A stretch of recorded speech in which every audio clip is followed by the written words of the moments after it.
Any other questions?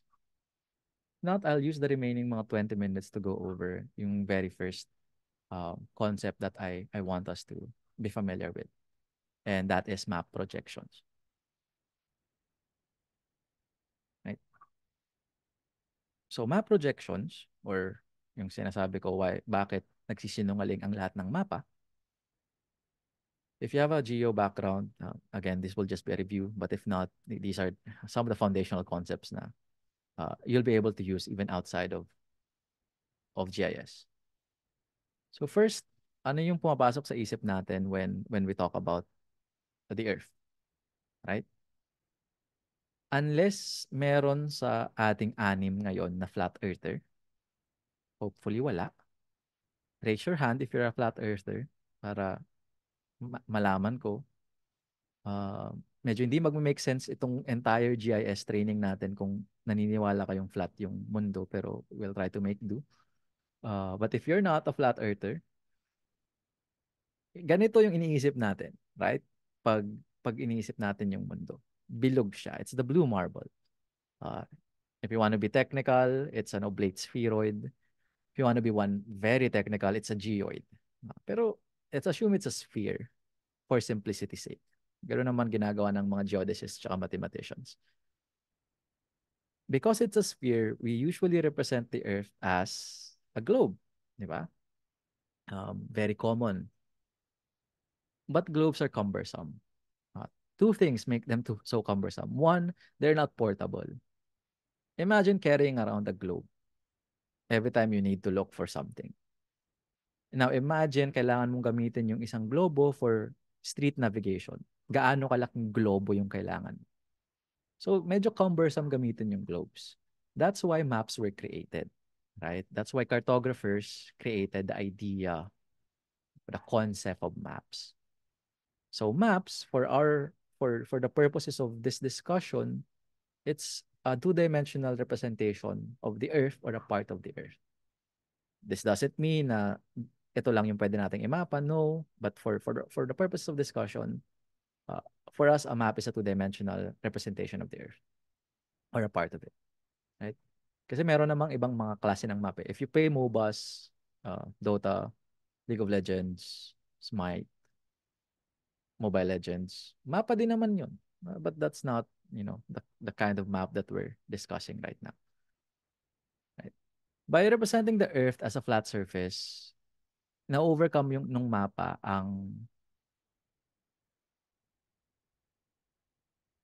yung dalawang problemang sinabi ko. They become more portable, they become suitable to use at different scales. Proof is on probably sa phones na malapit sa inyo today. Open your phone, open your favorite mapping application, right? A lot of them, previously, puro lang mapa yung pinapakita, two-dimensional. Some of them now can show globe and 3D. Pero map, that shows how the portability of maps. Unfortunately, because of yung operations that we do to convert a sphere into a map, it introduces yung major drawback natin, which is distortion. And if you come from geography or geodetic engineering background, kilala mo yung distortion. See, that gets pounded to us as part of our one of our courses on either cartography or nung time ko may specific map projections course kami sa undergrad. And isa sa mga pinaka matututunan mo doon is all maps have distortion. So you just need to choose what kind of distortion is acceptable for you. Right? Kaya sinasabi kong all maps lie. Or more specifically, they can't fully tell the truth. Yan. Right? Yung orange na pag binalatan mo, hindi mo mapa-flat ano, hindi mo mapa-flat totally uh, yung yung ano niya, yung balat, 'di ba?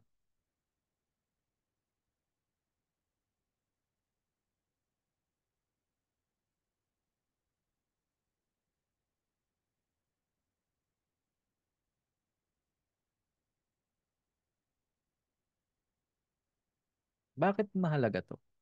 Mahalaga to kasi maraming different types of distortion. And lahat ng mapa, they contain at least one one of these four major types of distortion. Distortion sa shape or sa hugis. So pwedeng hindi pareho yung hugis nung let's say global, a world map. Hindi talaga yun yung hugis nung bansa na yun. In reality, iba talaga. So hindi na maintain yung hugis, pwedeng hindi na maintain yung laki or yung relative area. Uh, yung paborito ko is truesizeof.com. Papakita niya yung actual relative areas ng mga countries and how much yung Mercator projection, the projection that we use sa pinaka-common map na gamit natin, has distorted our view of yung relative sizes ng mga countries. There's also a political discussion around that. I won't go over that.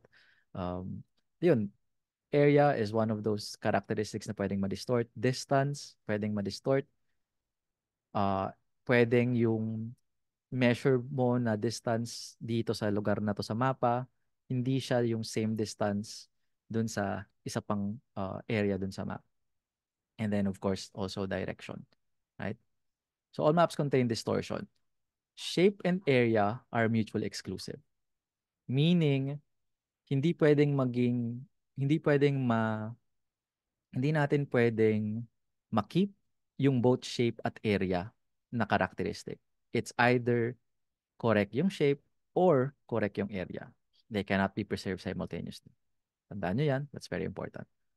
Uh, on the other hand, yung distance at direction, pwede silang magsabay. So you can have a map that preserves both distance and direction, but they cannot exist anywhere on the map. Most of the time, um, when it comes to distance and direction, napipreserve lang siya from one or two points on the map. Kadalasan, the center. So pag nag-compute ka ng distance from the center of the map or the center of the projection, anywhere on the map, tama yung distance mo.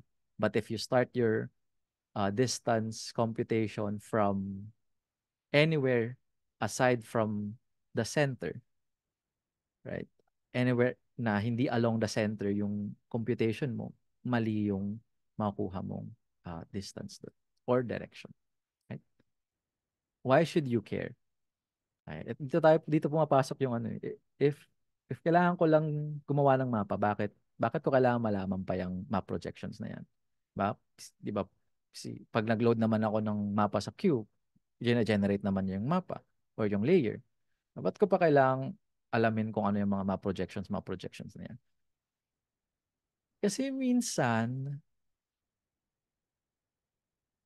may rason kung bakit even though maganda yung gusto nating ipakita, because of the choice of map projection, the analysis and the output is actually incorrect. Right? So ito, in 2020, nung nagkaroon ng explosion sa Beirut, sabi nila around 10 to 20 kilometers daw yung damage because of the explosion. May isang netizen, very Filipino word, may isang person from Twitter back then na gumawa ng isang mapa, a very well-meaning map. There's a very well-meaning map. Kung saan gumawa siya ng bilog. Mineasure niya na kung ano man yan, 23 or 10 kilometers. I think this was 10 kilometers. Gumawa siya ng bilog sa Google Earth na nakasenter sa Beirut. Pinakita niya yung 10 kilometers na yon or yung impact site. Tapos ang ginawa niya, ginalaw niya yung bilog na yon, linagay niya sa Manhattan, um, and then sa London. And sinabi niya, oh, if nangyari to sa Manhattan or sa London, ganito yung laki ng tatamaan. Right? Ano sa palagay niyo yung problema dito sa analysis na to? Or sa process na ginawa niya? Any ideas? No wrong ideas. I just want to hear your thoughts. San kaya siya nagkulang or ano yung hindi niya na consider? At bakit medyo problematic ng konti itong naging output maps niya?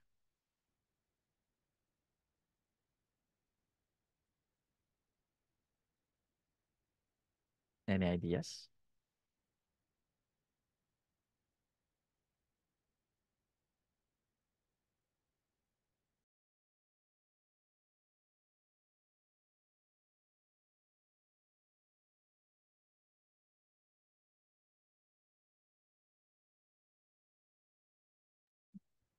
Give mga 1 minute if you want to type or if you want to say something. Pero isipin nyo, ba't kaya medyo problematic itong uh, ano na to?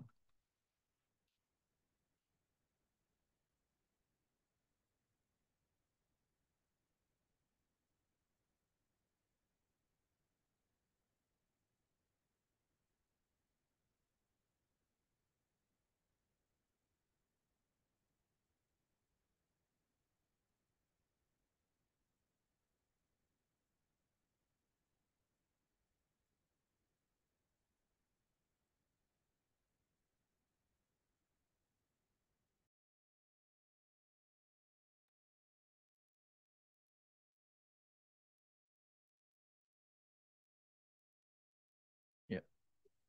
So yung original map na to, right? Uh, let's forget about yung scale, yung labels. Yan nga, problematic na yun pa lang. But more related to our point, yung gamit kasi na map projection ng Google Maps and also Google Earth is back then was Web Mercator. And Web Mercator is not an equidistant projection, meaning it does not preserve distances, especially across different latitudes. So yung mame-measure mo na 10 kilometer distance sa latitude A, pag ginalaw mo siya sa latitude B, hindi na yun 10 kilometers, nagbago na yun. Right? So that's problematic kasi might show larger or smaller area than what it actually is in reality. So may um, isang cartographer, si Joanna Merson, rini-create niya yung mapa, but this time using an actual equidistant projection, which is azimuthal equidistant, para makita yung actual blast ranges kung nangyari siya sa London and Manhattan. Right? Again, your choice of map projection uh, can have significant effects sa analysis mo, especially if you're doing analysis na medyo global. Right? There are different kinds of map projections based on distortion. Again, yung apat na main characteristics. Conformal, pag preserve niya yung shapes. Equal area or othalic, pag preserve niya yung area or proportion. Equidistant, from its name, nagpe-preserve ng distances. And azimuthal, nagpe-preserve ng directions. Meron din tayong mga tinatawag na compromise projections. Wala silang preserve na characteristics pero minimize nila yung lahat ng distortion sa map. So they look better. Medyo hindi as jarring yung distortion sa kanila. That's why they are easy on the eyes. Examples of which I'll show you. Again, if you come from a geography or GE background, kilala nyo yung Tissos and Decatrix. These are essentially circles. Ini-indicate nila kung ano yung changes dun sa circle as you go up across the map base sa uh, at para makita mo yung distortion. So itong conformal map, this is our normal map that we use, right? Our uh, Mercator projection is a conformal map. Kung titingnan nyo, yung circles galing dito sa ating equator, habang umaakyat ka or bumababa, so habang lumalayo ka sa equator, circles pa rin sila. Yung hugis na preserve. Pero yung area, exponentially lumalaki. Up until such time na sa poles, yung area ng mga bagay doon is actually infinite. Right? Kaya nga yung mga areas na more northern or more southern na hindi nasa middle, they appear much, much larger than they actually are in real life. Kumpara mo siya sa isang equal area map or isang equal area projection o thallic projection. Kung titingnan nyo, yung mga hugis natin, hindi siya na-maintain. So as you go up, hindi na siya circular, nagiging na siyang more, yun, uh, more elliptical. But if you compute for the area nitong ano na to, nitong mga shapes na to, they will have the same area. Right? Kaya nga siya equal area. So naging weird yung shape niya pero yung area niya na-maintain. Yung equidistant, ganun din. Kung titingnan nyo, along the longitudes, yung y-axis natin, parating pareho yung distance niya. But along the x-axis natin, yung ating mga latitude, tumataba siya. Right? So, hindi mo na-preserve yung area, hindi mo rin na-preserve yung shape, pero na-preserve mo yung distance along this line. Yung azimuthal, nagpe-preserve ng direction. So, kung titingnan nyo, hindi na-preserve yung shape, hindi na na-preserve yung area, yung distance, medyo hindi rin. Pero yung direction, so if you go from the center at kumbaga tutusukin mo yung mga circles na yan, yung angle by which they intersect will be the same. Okay. And then meron ditong ito compromise projection, equal Earth. Wala siyang pre-preserve pero medyo okay siya tingnan. And then there are other more philosophical projections like the Dymaxion Fuller map. Ito yung nagpapakita nung mundo as one landmass. So, philosophically daw, it shows the oneness of the human race. The other one is yung Spillhouse. Ito yung nagiging viral every now and then na sinasabing, what if fish made maps?